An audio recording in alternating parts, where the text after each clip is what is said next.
తిప్పుతున్నావా? దేవునికి స్తోత్రంలో మీ అందరికీ వందనాలు. అందరూ బాగున్నారు కదండి. దేవునికి మహిమ కలిగిన హల్లెలూయా. మరి ఈరోజు ఉదయకాలము మరి దేవుడిచ్చిన మరి మరి వాగ్దానాన్ని బట్టి మీ ముందుకు వచ్చి ఉన్నాను. అలాగే మరి 2025 సంవత్సరము 7వ నెల మరి 23వ తారీఖు బుధవారం కదండి వేళ. మరి చిన్న వాక్యం చదువుకుందామండి. దేవునికి మహిమ కలిగిన హల్లెలూయా. మరి మత్తయి సువార్త 5వ అధ్యాయము 4వ వచనము చదువుకుందామండి.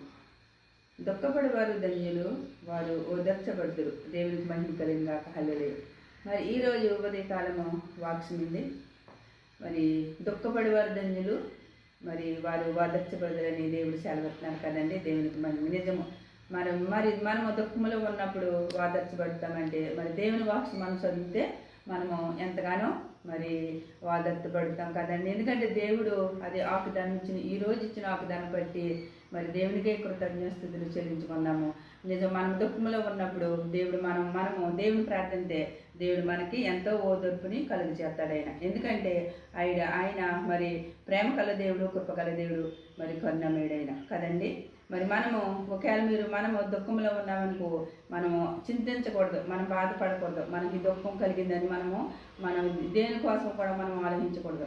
అలాగే మరి ఎంతోమంది దుఃఖంలో ఉంటున్నాము, ఎంతోమంది మరి ఆపదలో ఉన్నారు, ఎంతోమంది ఇరుకుల ఇబ్బందులతో ఉంటున్నారు. మరి దూరదేశాన్ని పనిచేసే బిడ్డలైతే మరి ఎంతోమంది మళ్ళీ సారలు మరి డబ్బులు ఇవ్వక, జీతాలు సరిగ్గా రాక, పని ఒత్తిడవి ఎంతగానో బాధపడుతుంటారు. మీరు బాధపడుతున్నారా? బాధపడొద్దండి. ఎందుకంటే దేవుని మరి ప్రార్థించండి. మనం దేవుని కోసం ప్రార్థించామంటే ఆయన మనలో ఉన్న శ్రద్ధ అంతా మరి తీసివేసి దేవుడు ఆయన మనకి మరి బలమైన శక్తిని దయచేసి దేవుడు మనము ఏ ఇరుకులో ఉన్నా కానీ ఆయన అంతగానో మనల్ని కాసి కాపాడే దేవుడు. కానీ మీరు బాధపడుతున్నారా? బాధపడద్దండి. ఈరోజు మనము మరి దేవుడిచ్చిన వాక్యాన్ని బట్టి మరి చిన్న మాటలు దేవుడు మన ఇంట్లో దీవించి ఆస్వాదించిన గాక. మీ అందరికీ వందనాలు. ప్రేజులేడు. చిన్న ప్రార్థన చేసుకున్నాము. మహిమ కల దేవ, ప్రేమ కల దేవ, కృప కలిసేయ నీకు వందనములు తండ్రి. ఇదిగో నా ప్రభా ఉదయకాల ప్రార్థన బట్టి నీకు వందనం, ఈ వాక్యాన్ని బట్టి నీకు వందనములు స్తుతులు ప్రభా. ఎంతోమంది నీ బిడ్డలు ప్రభా ఎన్నో ఇరుకులతోటి, ఇబ్బందులతో, సాధనతో, యాదంతో ఉన్నారేమో ప్రభా. వారందరినీ ముట్టి స్వస్థత పరిచిన తండ్రి.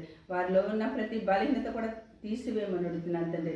ప్రభా బిడ్డలు తండ్రి చేసి ప్రతి పని పట్ల మీరు తోడే ఉండమని అడుగుతున్నాను తండ్రి. ప్రభా బిడ్డలు ప్రభా నేను బాధలో ఉన్నానని ఆలోచిస్తున్నారేమో కానీ ప్రభా వారు ఆలోచించవలసిన పని లేదు ప్రభు. ఎందుకంటే నజరుడైన దేవుడు ఉన్నావు నా తండ్రి అని మేము మనసులో ఉంచుకుని ప్రభా మరి నీతోటి తిరిగి మేము ప్రార్థిస్తే ప్రభు మాకే ఏ బాధలు కూడా ఉండవని నీ వాక్యం జరుగుతుంది తండ్రి. అలాగే ప్రభా మరి దుఃఖపడి వారు ధన్యులు,